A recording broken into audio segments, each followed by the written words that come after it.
천사의 증언을 들어도요 이들은 예수님의 부활을 믿지 않았다는 것입니다. 제가 채환형제에 너무나 감사한 것은 사실 이 설교 전에 하나는 영어가 문구가 있었는데도 채환형제한테 탁 펼쳐서 넘어갔습니다. 제가 설교 제목이 오늘 뭐죠? Believe in disbelief. 이 설교 제목도 역시 제 아들이 이렇게 적게 적었는데 제가 많은 얘기를 했었어요. 예수님은 왜 여인들에게 이 복음을 증거했을까? 왜 이렇게 그 살아계신 증거했을까? 난 우리 결례가 되는 거야. 아하, believe in disbelief. 예수님은 믿는 자기의 부활을 믿는 사람에 가서 복음을 증거한 것이 아니라 믿지 못하는 사람에 가서 이 믿음의 소식을 증거했다는 거죠. 참 제목을 너무 잘 지은 거예요. 여러분 생각해 보십시오. 여인들은 오늘 예수님의 부활을 믿지도 않았던 사람들입니다. 여인들은 천사의 말도 믿지 않았습니다. 여인들은 그 당시에 사도 바울이 제일 먼저 예수님의 부활을 만났다라고 할 수 있는 기록을 성경을 기록할 때에 기록할 수 없을 만큼 여인들은 무시받았던 존재였습니다. 그럼에도 불구하고 예수님이 제일 찾아간 사람은 여인이었다는 것입니다. 전 여기서 궁금했었습니다. 왜 예수님이 여인들이 찾아가서 자기의 부활을 제일 먼저 얘기했을까? 이 고민을 많이 했었습니다. 그러다가 결이랑 제가 얘기하다가 뭐 때문에 그럴까 보니까 이거였었습니다. 여인들이 예수님을 신실하게 끝까지 쫓아가는 모습이기 때문에 예수님 그 여인들에게 감동받았다는 것이죠. 조금 어려우면 어저께 얘기한 이런 김부성이 말하는 의리 때문에 제가 보니까 성경에 보십시오. 마가복음 15장 39, 40절 보니까 예수님이 백부장에 의해서 창에 찔러 죽을 때에도 어떻습니까? 거기에 막달라 마리아와 작은 야고보와 요셉의 어머니 마리아 살려는 제자들 없었습니다. 예수님이 아리마대 요셉의 무덤에 갔을 때도 어떻습니까? 막달라 마리아와 요셉의 어머니 마리아만 있었습니다. 의리 때문에. 의리 보니까 너무 재밌더군요. 우리 보니까 뭐 꽃봉 의리, 딸기 먹 의리, 밥 먹 의리. 그게 다 의리를 다 합치는 것 같아요. 예수님은 이 마리아가 모두 다 자기를 배반하고 떠나고 그리고 홀로 되었을 때에 끝까지 자기를 옆에 있었던 이 여인들의 모습들을 기억하고 잊지 않고 그들을 찾아가 자기의 모습을 하나님의 그 부활의 모습을 보여주었다는 것입니다. 사랑하는 성도 여러분, 오늘 우리에게 그러한 하나님의 은혜가 껴보나 어떤 일이냐면 가장 하나님의 교회가 어려울 때에 주님의 나라가 어려울 때에 말세지 말에 정말 세상에 예수 믿는 것이 어려울 때에 이때 주님을 반드시 믿고 똑바로 믿고 진실되게 믿고 주님을 따라가기만 한다면 주님은 이 믿음의 의리를 보시고 오늘 우리에게 가장 먼저 주님의 모습들을 보여주신다는 것입니다. 저는 이걸 믿습니다. 제가 지난주에 읽었던 조선의 어둠을 밝힌 여인들의 책을 보니까 여기 약 1884년부터 1907년까지 한 200여 명의 미국 출신, 또 중서부 출신, 그리고 대학 출신 정말 인테리들이 태평양을 건너고 일본에 있어서 한국에 와서 복음을 증거하는 것들 책을 읽을 때 제게 큰 감동을 받았습니다. 똑같아요. 미국 여성들이 왔을 때에 남녀 차별이기 때문에 여자들을 무시하는 문화, 그리고 정말 우유 문화가 아니기 때문에 우유를 먹을 수 없고 치즈를 먹을 수 없어서 그들의 김치와 그 갈등하는 문화, 여러 가지 문화 속에서 그렇게 복음을 들고 끝까지 주님과 함께 의리를 지킨 여성들을 볼 때에 제가 큰 감동을 받았습니다. 선교사님들이 한국에 와서 놀랐던 것이 세 가지가 있다고 하죠. 저번에 선교사님이 한국에 오니까 모든 여성들의 다리가 굉장히 길다는 거예요. 다리가 길면 미녀라고 얘기하는데 자세히 보니까 다리가 긴 게 아니라 치마가 어깨까지 올라와 있는 거예요. 그러니까 그거 그쯤 돼 있죠. 한국 문화가 밥을 먹는데 이 안개가 빵이 아니고 뭐 이런데 근데 한국 사람 이렇게 밥을 한 다음에 꼭 물을 섞어서 닦아서 먹는다는 거예요. 닦아서 깨끗하게. 근데 알고 보니까 그 닦은 물도 이렇게 다 마시고 그런 거야. 세 번째 문화가 뭐죠? 동물들을 너무 사랑한다는 거예요. 동물들은. 특별히 소를 사랑해가지고 소를 아주 큰 집에다가 소를 딱 넣어놓고 밖에 키우지 않는다는 거예요. 근데 알고 보니까 소집이 사람 집보다 더 크다는 거.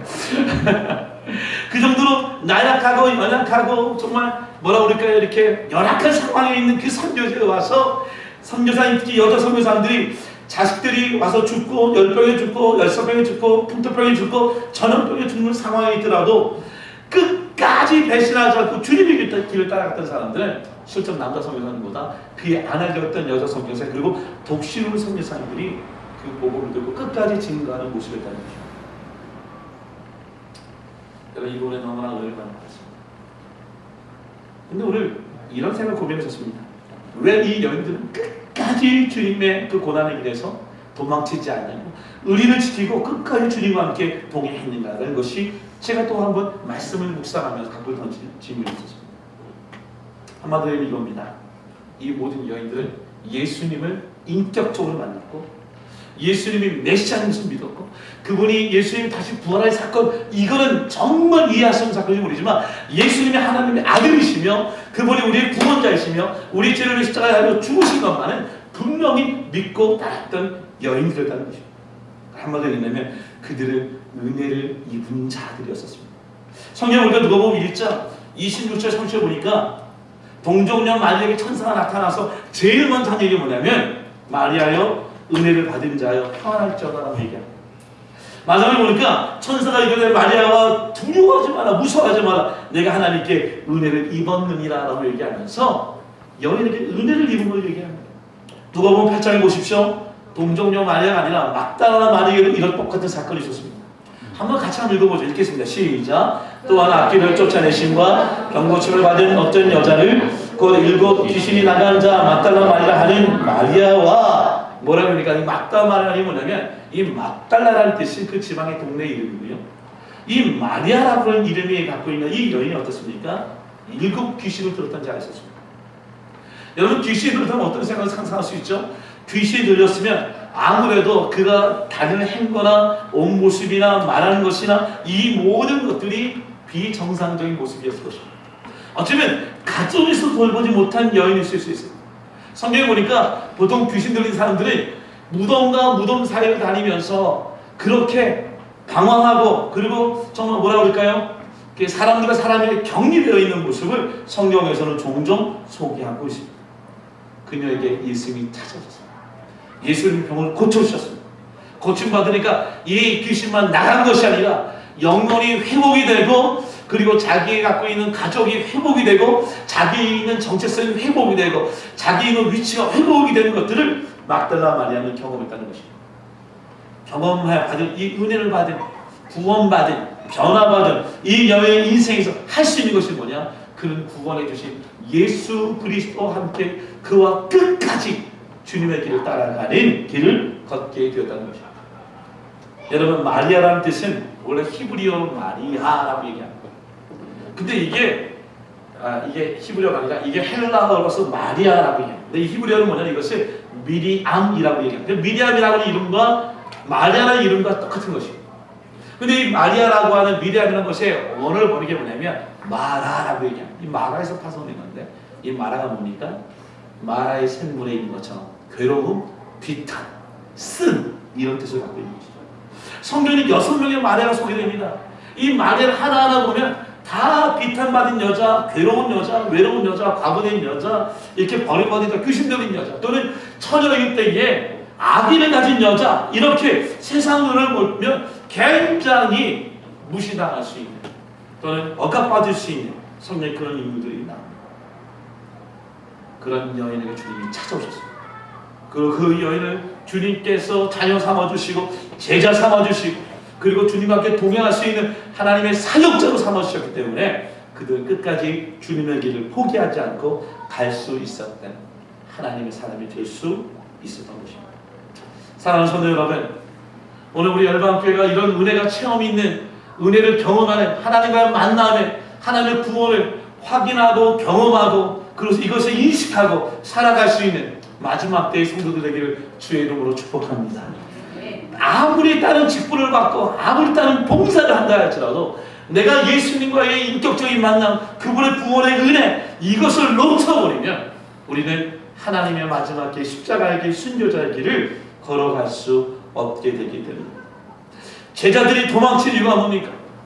가장 높은 자리에 주님이 왕이 되시면 좌편 우편에 앉기를 원했던 요한과 야고보의 모습, 예수님이 잡혀간다 해서 내가 끝까지 쫓아가겠다고 뭔가 자기의 자신을 드러냈던 베드로가 도망치고 주님을 부인했던 그런 제자들의 모습에 문제가 무엇일까요? 그들은 예수님을 통한 완전한 하나님의 만남을 갖지 못했고 은혜를 몰랐던 그런 어리석고 불쌍한 성령을 받기 전의 모습이 오늘 예수님 앞에 보였기 때문입니다. 저는 성경의 말씀을 보면서 오늘 복음을 이걸 제시하러 합니다. 부활의 예수를 만난 여인들이 과연 어떻게 변하게 되었는가 라는 것입니다. 오늘 성경 10절부터 11절 말씀입니다. 같이 한번 10절 11절 읽겠습니다. 시작. 마리아는 예수와 함께 지냈던 사람들이 슬퍼하며 울고 있는 곳으로 가서 그들에게 이 소식을 전하여 그러나 그들은